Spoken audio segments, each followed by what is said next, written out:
You're listening to Climate Champions, a podcast from the Architects Journal.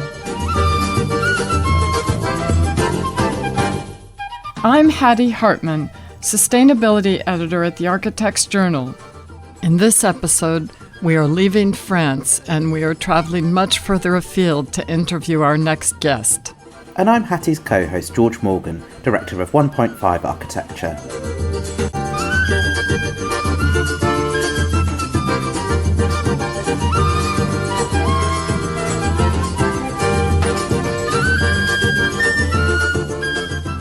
I always believe that every building should be able to work on its own without being dependent on any artificial means, be it in the cold climate or in hot climate. I try to look back into the architecture that was before, and you see all these really simple techniques where you work with the facades or the walls, the blurring of the edges when we are in a climate like ours, in a subtropical climate, a courtyard which can condition the air, a double wall which conditions the humidity and also the air. So all these really ingenious, simple techniques, but that doesn't mean to regress into the past, but you can always take the ideas, the essence of what it was, and then create something much more contemporary, which is of the time.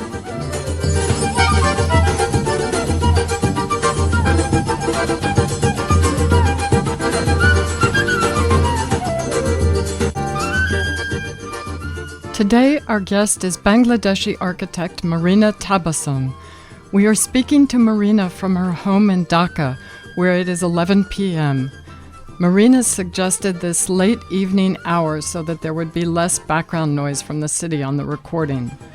This conversation is a wonderful sequel to our last episode with French architect Philippe Madec, because both Marina and Philippe espouse an architecture rooted in geography and climate, albeit in very different contexts. Marina is the 2021 recipient of the Soane Medal, which recognized her approach as an architecture of relevance, one that will resonate with many of our listeners. If you don't know Marina's work, I refer you to her lecture at the Soane Museum, where she describes her journey in very personal terms. Her building, which may be the most well-known to our audience, is the Baitur Rof Mosque, which won the Aga Khan Award in 2016. After stints teaching at Harvard and in Texas, Marina now teaches at TU Delft and directs the Bengal Institute for Architecture, Landscapes, and Settlements. Marina, I'd like to start by sharing with our listeners an excerpt from a short text you wrote during the pandemic, because it sets out your position with great clarity and passion. You said, "The depleted resources of the earth need to heal and be replenished. We need a generation of architects who do not indulge in the madness of building, but take part in repair. A generation who can resist the temptation of the visual realm, who know how to stitch together fragmented societies, and who can build bridges and not walls, and who do not aspire to stardom, but connect to the earth." From this, I can imagine that you are an inspirational teacher. So, in your Soane Medal acceptance talk, you mentioned that your father was a doctor and that you would often wake up to a long line of slum dwellers outside your house awaiting treatment, and that he would treat each one before leaving for the hospital. And you tried to apply that same compassion in your practice. On your website, you mentioned that you resist a fast rate of buildings that are out of place and context. What are the elements of your approach? And does this mean saying no to certain clients? Well, first of all, thank you for having me. It's an absolute honor and pleasure. Of course, as you know, I'm from Bangladesh. I grew up here. I was born and brought up. I was born at a time when we were in a war, and so I grew up in a rather war-ravaged country. And from our very childhood, we've seen all these different economic strata, and this disparity has always been there. So the moment I get out of my house, let's say every single day, I am faced with these different layers of people and their existence and their values. from the very beginning of my practice, that has always been a question. Like, for a doctor, it's probably much easier because you're a healer. So something like a very primary need for people, health. But as far as architecture goes, it was created in celebration of power. Could be political or religious or cultural. But the people who actually, architecture of people, which I generally call the vernacular as the architecture of people, has always been ignored in our mainstream architecture and the formal education. So it's always been in one of my major queries.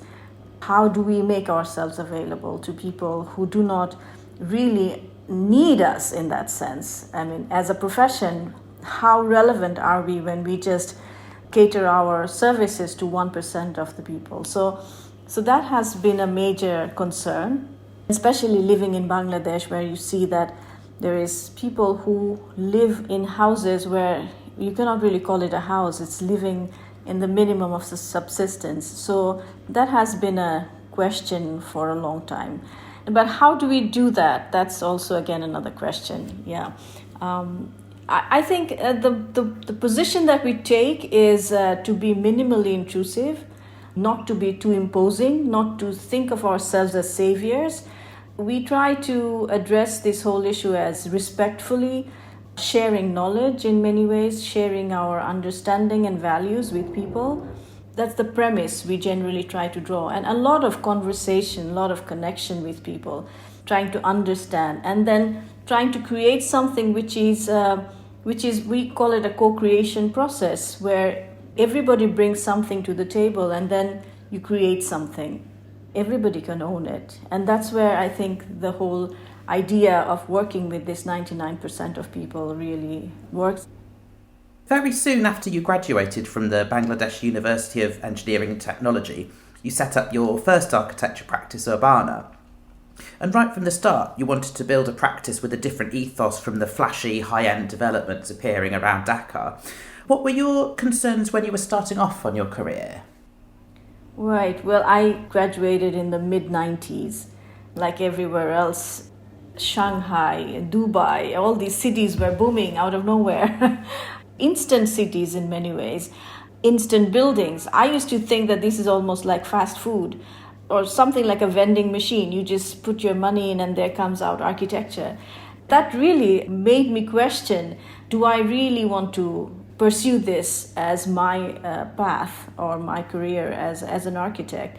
Especially in the city of Dhaka, where definitely I was planning on establishing my practice, you could see that it's all about glass and steel and just stacks of floors. And the buildings were done within a few months. You have a new building, old building gone, new building rising. So it really felt wrong, very, very wrong. And you see that the whole idea, the culture and history, which is so important in architecture, to root it to the place, has completely been lost or missed as an opportunity. So from the very beginning, that has been my quest. So, playing with the boundary between inside and outside has been one of the central concerns of modern architecture since at least the Barcelona Pavilion. But in Europe, there's always glass to separate the indoor climate from outside. In subtropical places like Bangladesh, allowing breezes in is important. And your early domestic projects, like the NEK 10 house or A5 pavilion, have shutters and verandas to keep a comfortable environment. You've said that one of your obsessions is that a building must breathe without artificial means. Could you tell us about the feeling of living with this openness and connection to the local climate as a design parameter? The subtropical climate, where we have heat and humidity at the same time, it requires that you have circulation of air. That's vital and important. So every time when we design a building, and I always believe that every building should be able to work on its own without being dependent on any artificial means, be it in the cold climate or in hot climate. And in the pre-air conditioning era or even pre-industrial era, we had those wisdom. If you look into the buildings, if you look into the sections, each and every building was able to perform on its own to give us the comfort that we desire. But over the time, as we became more dependent on technology, we've kind of forgotten all about those wisdom. So in many ways, I try to look back into the architecture that was before. And you see all these really simple techniques where you work with the facades or the walls, the blurring of the edges when we are in a climate like ours, in a subtropical climate. A courtyard which can condition the air. A double wall which conditions the humidity and also the air. So all these really ingenious, simple techniques have disappeared. So my interest from the beginning was to find that, to recreate that connection. But that doesn't mean to regress into the past, but you can always take the ideas, the essence of what it was, and then create something much more contemporary, which is of the time. That's what I have pursued. And architecture has to be contextual. When you really concentrate on the context, which means your climate and your geography, architecture will be unique of that place, and it will respond to the needs and the uniqueness of that area. Your mosque was completed 10 years ago now, in 2012. It's a building with a very unusual genesis, built on a plot of land owned by your grandmother, who commissioned you to design the building.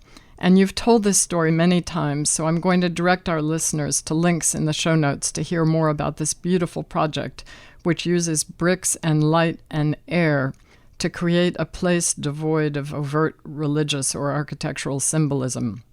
You've described it as an elemental space for spirituality. But the aspect I wanted to ask you about was that this is also a place for the local community, a kind of community hub. And I wanted to ask about your involvement with the mosque, say in the last 10 years. How is the building being used by the community? And has it evolved in the way you anticipated? Yes, I've always intended this to be sort of a refuge. As you know, Dhaka is one of the densest cities in the world, and it's in the periphery of Dhaka, but at the same time that is growing very fast and becoming quite dense at this time. I know that since it's an unplanned growth, there won't be any space for people to gather. So I've always intended this space to be a place of refuge in many ways, that people can come together. Because, we have prayers 5 times a day. So during that time, the mosque is busy with prayer. In a hot summer day, if you come into the space, it's quite cool and you feel that sense of repose and quietness and that tranquility, which I think everybody would enjoy. It's becoming so famous. We get a lot of visitors, tourists, local, international, and people are quite proud. They show them around, and so it remains open. In many areas, women are not allowed in mosques, but which is absolutely not a right thing to do. But here, anybody and everybody is welcome, irrespective of gender, class, religion.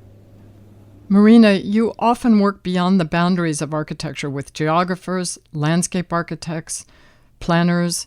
Can you tell us about some of these collaborations and how they have shaped the direction of your work? I think it's pretty much embedded in the way we practice. Every project has a certain research background, and the research could be on the site, on the program, the typology, or even the location. When we did our work in the coastal areas of Bangladesh, we included a geographer to really understand the geoformation. Bengal Delta, as you know, is quite unique because it's constantly eroding and creating new formations. So it's an erosion and emergence, and it's a constant play. And why does that happen? Why is it so unique of the Bengal Delta? So if you do not know that, then you do not know why people behave in a certain way. If you do not understand the economics of living in a place which is so difficult and so vulnerable, I think it's important to know and to understand that before you even come to a resolution with the design. So those research parts are quite important for us, and that's why we have these collaborative works with geographers, landscape architects, historians, even filmmakers. Everybody brings in their own knowledge, and it's always nice to have this horizontal sharing that enhances our ideas and then to crystallize the design. So for several years, I think you were teaching in Delft and at Harvard, so this must have involved a lot of traveling back and forth. And now you're focused on working closer to home. Was this brought about by the pandemic, or was this a shift in priorities on your part? I'm still teaching, and I taught at TU Delft even last year in spring semester. I'll be teaching this year too. So it's running for 3 years now. So it's a Dhaka-based studio that I started in TU Delft before the pandemic. And during the pandemic, we haven't been able to travel, but we've been doing this online. Hopefully this time we will be able to travel. So it's a collaborative studio between Bengal Institute and the TU Delft. So the students are working together. And since the site is Dhaka-based, the Bangladeshi students and the Delft students come together and try to share their own knowledge and understanding. And I think when you're in practice, teaching gives you a certain kind of energy, more understanding. Being with young students gives you a certain kind of vibrancy, new way of looking at things. And I think that's so very important for my own personal growth. I think it's reciprocal in a way. When you teach each other. It's never a one-way process. And how did you find the approach to dealing with flooding in the Netherlands compared to your experience at home?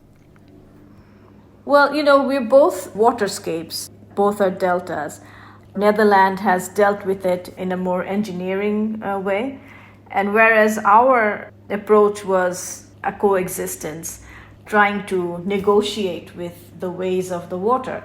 The reason being that the Dutch waterscape is much calmer than the one we have. Ours is one of the 3 largest water systems that brings in all the water from the Himalayas, flowing it into the Bay of Bengal. And it's the Ganges estuary, actually, progradation, that has created our delta. And it's so fragile, and when the water comes, it's just impossible that you cannot border water and land with a line. It's just not possible. You have to give water enough room. That's also something the Dutch learned from the Bengal Delta, because we tried a lot of different engineering that the Dutch has done, and everything failed because this doesn't work here. And so now with this climate change, with the sea level rise, the Dutch is learning from us how to negotiate the ways of water and what we call the floodplain. So we leave a lot of space for the water to have enough space to move around.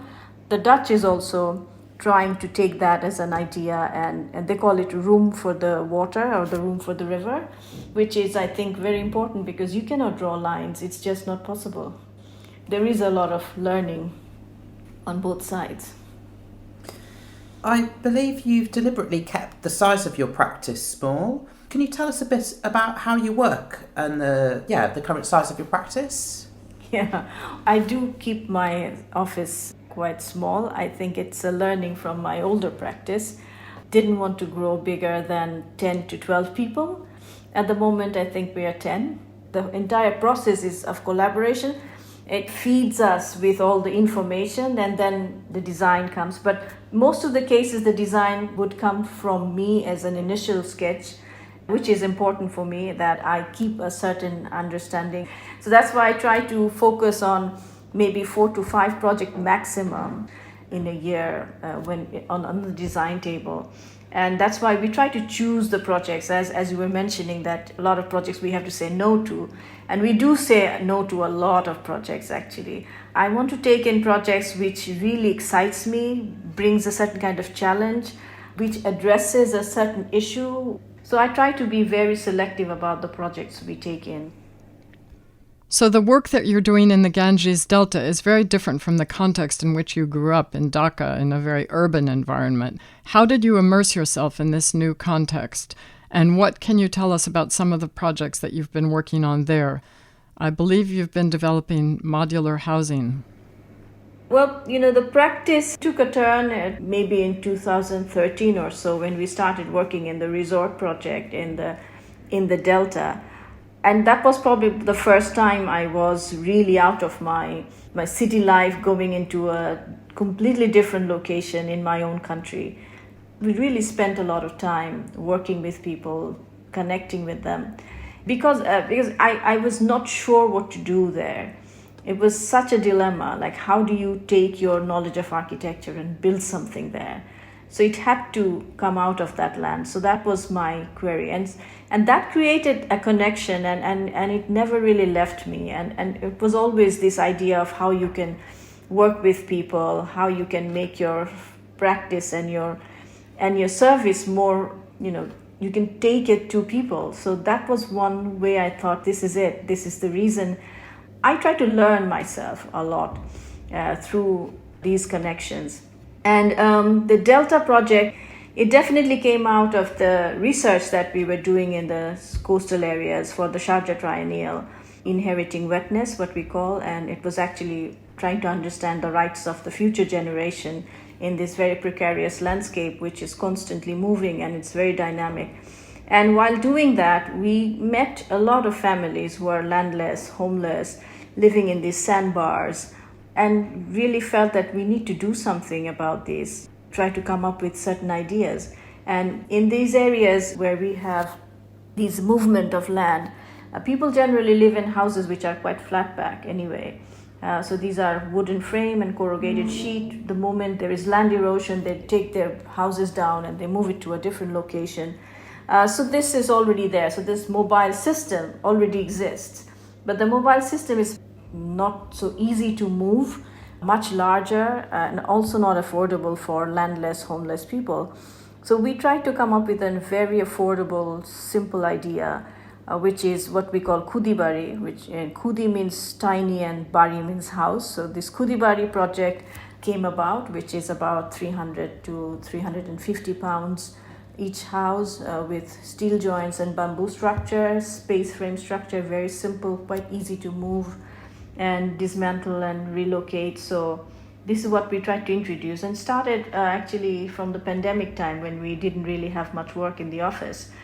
So we started working on this project. We made a prototype and then we took it to the sandbars. We tried it out. Now we are building 100 houses, and so we are already working in many different locations in Bangladesh building these houses. So it's really exciting. And it's more rewarding when you see the smile in people's faces and they talk about what they want to do, who they want to invite. It's really fascinating and it's really, really rewarding. Who is the client? How did you manage to build 100 of these houses? The first houses we funded ourselves. It was a research from our office, one prototype in Dhaka. Then we took 4 houses in a sandbar in the lower Meghna region, which is close to the coastal area. And then after that, we pitched for funding, and the Swiss embassy and the Swiss government actually decided to fund 100 houses for us. And so at the moment we have that funding, and with that fund we are trying out, this is also part of the research actually, where we are trying this house in different locations, because in Bangladesh it's all about water, but even the waters have their characters and it's very different in all different locations. We also have flash flooding that we get in the northern part, where India has a barrage which is called the Tista Barrage, and the Tista Barrage actually opens during the monsoon season, and we immediately get flash flooding. All the houses get flooded, inundated underwater. So that is a problem we haven't been able to resolve with India, but we have to find solutions to how we can help people. So this house, which is a 2-story house actually, it gives them that opportunity when they can actually take all their belongings to the upper deck and let the flood water go. And so in many different ways we are trying to work it out. So do you actually show people how to do it, or how do people learn to assemble them? Yes, that's a very slow process in a way. We first of all, we go to a location. Generally, we work with a collaborator, mostly with someone, some NGO or some form of agency who already has connection to that area, let's say. People on the ground. Yeah. So then we have a point of connection whom they trust. So once you go through someone like a partner, we call them partners who are doing livelihood programs, the first action is to create a map of the village. And the map is actually done by the younger generation, like young boys and girls. and the women, everybody come together and make a map of the village, because nobody has any map. Nobody knows what's the size of their houses, what's their plot. So we actually get the entire community together, and then they decide whose house should be the first one to be built. And quite often they go for the poorest of the poor, and that's how we start with the first building. So once you build one and they can see what the building is all about, then everybody gets interested. And now after building one house, you can probably have 10 or 20 of them interested in having that. And in many ways we try to use the materials that they already have, and they also give their own, if they want to increase the size of the house or add more to it, they're welcome to do that. So we try to address those issues also, to how to give them a proper planning. So it's something that together we create, and we sit together and build it. And it's been going on quite nicely in a way. I'll have to show images maybe at some point. Yeah, we can put a link in the show notes, because they're very striking as architectural work. So yeah, people should definitely check those out if they haven't seen them already. Also, there are 1 million Rohingya refugees around Cox's Bazar in southeast Bangladesh who were expelled from Myanmar. One of our previous guests, Anna Herringer, on episode 6, has been working with people in the refugee camps there to build with mud, which is the material which is abundant there. You were working in the area too, I understand. Could you tell us about your work there? We are at the moment working on 8 different projects inside the camp and also outside the camp, because there are 2 different people that needs to be focused. One is the refugees, and the others are the host community, which are actually Bangladeshis, but for similar kind of economic background.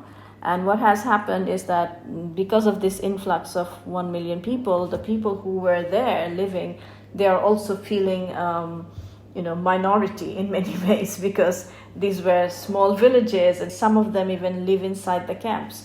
The government of Bangladesh has directed all the donor agencies and all the humanitarian agencies who are working there to also have livelihood program for the host community, because they've lost their livelihood because of this influx of refugees. So we are working on both sectors. For the refugees, we have built women-friendly centers, disability centers, so these kind of projects. And for the host community, we have built aggregation centers where women bring their own fresh produce and sell to generate their own income. It's interesting, what you talked about mud is actually something inside the camps. There is a certain material that you're allowed to use and others not. Like you can only use bamboo, thatch, plastic sheets, and for the foundation cannot go too deep. It has to be a very shallow foundation, because it used to be or it is still a forest which was sort of taken down to make space for the refugees. But the government is always concerned about the forest that used to exist, so there is a lot of reforestation, and we did a lot of reforestation work also in the last year. There is a lot of challenge working in the refugee camps because of this material palette. I think at times when you have these constraints or challenges, innovation comes out. So we came up with nice ideas of building with bamboo and steel joints, as we've done for the Kudibari structure. So yeah, it's really interesting to work in the camps, especially for the women-friendly centers where you're working with the refugees. It's a process of healing, and the way we work there is also, again, through workshop. So you connect with people, you talk to them, sitting together, eating together, and then creating models and sketches and drawings. And they tell us that we need this, we need that, and this could be nice. The camps are very tiny rooms, very dense situations. So these spaces are like safe spaces for women, where they just come here to have some space to breathe in many ways. So we try to work with them, and then once the design is done, we show them the design. They're absolutely happy about it. And then now at this process, and then we have to go through the process of getting approval, looking into the material, and then of course the construction. So there are really nice moments and then also some challenging moments, but that's refugee camp. You mentioned bamboo and thatch and thinking about natural materials. One thing that some of our French guests have said, that in France that there's an unbroken tradition of using natural materials, which we don't quite have so much in the UK. Is it the same with using natural materials in Bangladesh? Is it a continuation of traditions that are still existing that you're now doing new things with? Or, how does it work? Yeah, I think once you get out of the city of Dhaka or any other small towns, the entire country is very agrarian, very village, vernacular in many ways. So if you go to the northern part of Bangladesh, which is more the Pleistocene era earth, which is really hard, nice landscape, you'll see 2-story mud houses, beautiful mud houses. The tradition still exists, people still build with mud. If you go to the coastal areas, there's also mud houses, but smaller scale because of the delta and the fragility of the soil. And then we have some indigenous people who are living in the hill tracts of Chittagong, close to the Myanmar border, in the Arakan range. There, the indigenous people generally use bamboo and stilts. So I think vernacular is very rich and very much present. But the places where we are trying to work, especially in the coastal areas where people have no houses, they just don't have the means and also the knowledge of how you can create something which is not static in a place, that it can be mobile. That's where we are trying to create something where it can become the new vernacular in many ways. I really feel that you can make these minimal intrusions. It's almost like doing an invasive surgery, but doing very slowly, that people really take it in without being too imposing. So that's why it's important for us to have these conversations and then to develop something which is a process of co-creation. So I'd like to bring the conversation back now to the context into which many of our listeners live and work. Can you elaborate on how these principles apply if you're working in the global north in a city like London or in the Netherlands? What are your observations? As I said, the contexts are different. The context in Bangladesh, it has its uniqueness, both geographically, climatically, also economic uniqueness in many ways. In the global north, I'm sure the challenges are different than what we face here. What my understanding is, especially when we are living in this era of climate change and the entire world is actually one big family, we are connected, even sitting in our living rooms and in our bedrooms, talking to each other, sharing ideas. And the climate crisis, which is a crisis of our existence, is not really bounded by political lines. It's a common crisis, and for that reason I feel that you cannot divide between south and north or east or west. It's everybody's problem, so we need to really work together to find solutions to wherever it's necessary. Why isn't Bangladesh's problem, let's say, a problem of UK? So that's my question. Very good point. So let me ask you something else. What about retrofitting buildings?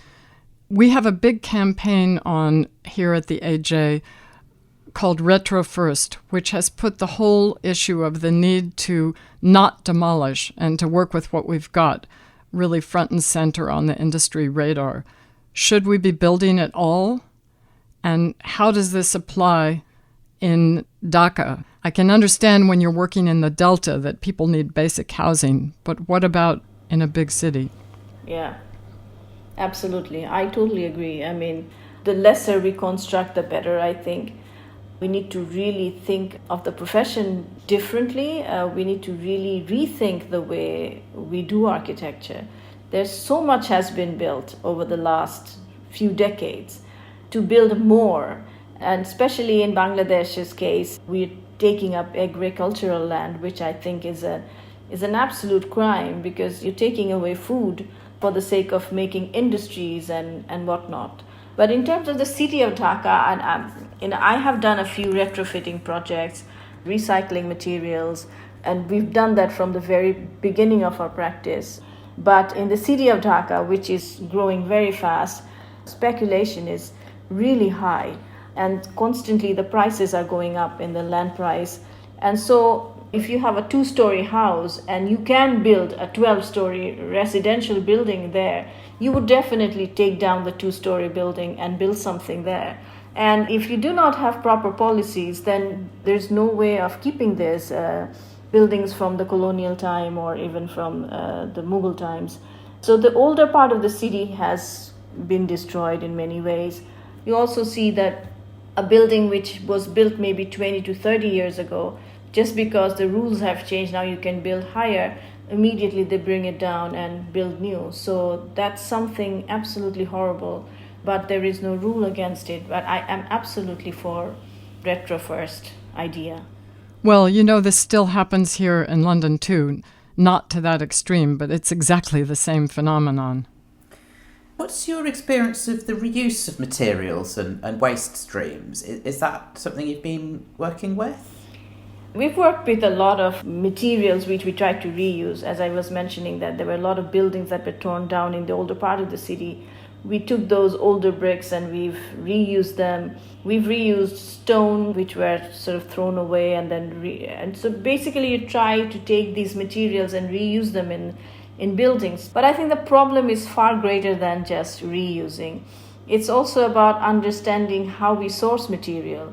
Even in our education, we were never told how to source material, to actually understand where the raw material is coming from, how the production system is going, where is it being made, where is it being sent. So this whole long supply chains and the anthropogenic materials, the material flow, all these things are completely absent from our architecture discourse and construct. And we just, architects are always looking for new material, newness, this fetish of newness.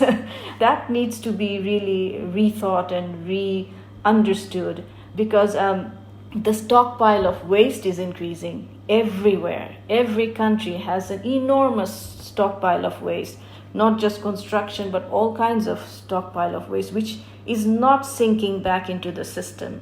And so this is your new material. This is what we should be working with.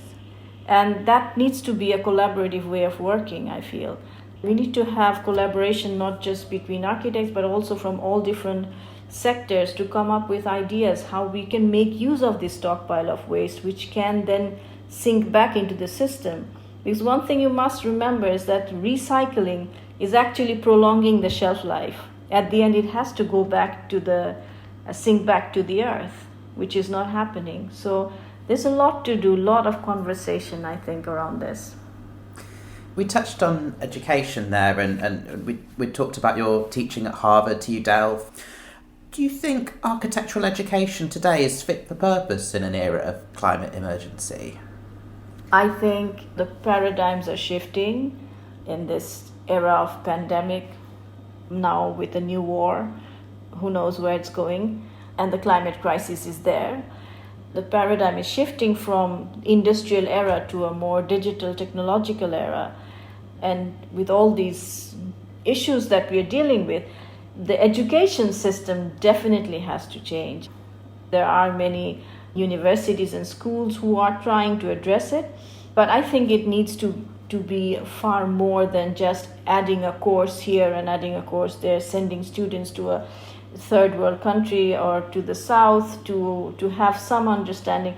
It has to go beyond that. It just cannot be, that's not just good enough. So I think it needs to go much deeper than just sending a few students to do some hands-on built workshop, which at the end I don't know how much it really helps the people who are the beneficiaries at the end. Since I've taught in many different, even in Bangladesh and also in the US and Europe, you can see that the students want something different. They understand the issues. They're far more aware of the problems, what they're facing, and that's their future in many ways. And I do not think that our pedagogy is still prepared to give them those answers. There's a lot of activity here in the UK, and I totally agree with you. The thirst for information among students and young architects has transformed the whole discourse.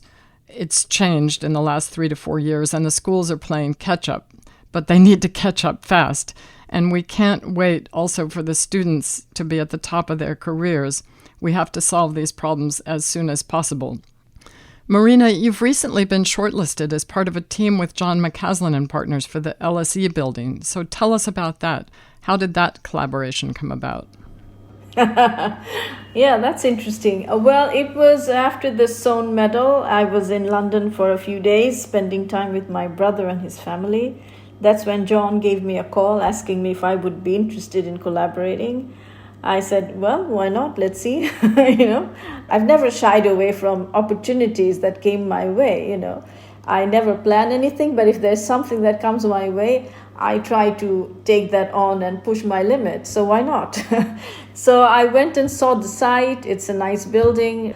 That's how it all started. And basically we sent in our proposal or the expression of interest, and then we got shortlisted. Now let's see how it goes.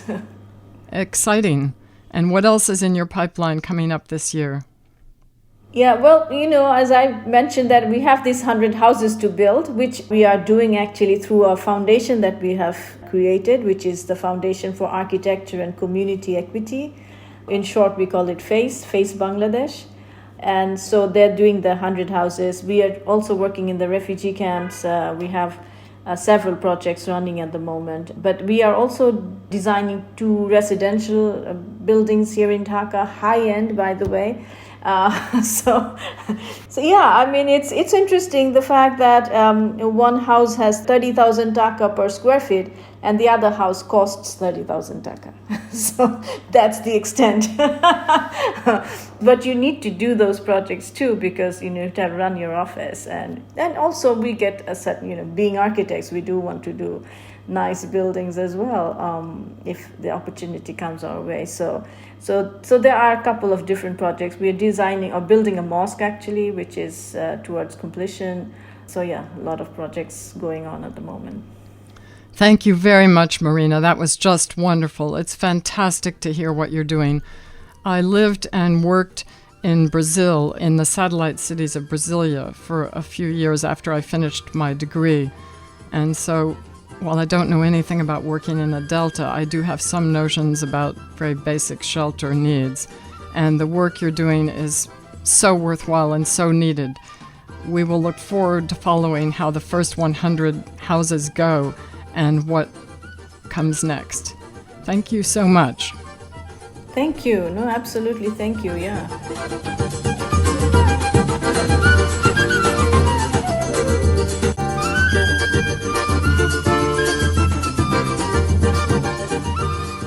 Our next climate champion will be structural engineer Hanif Kara of AKT2.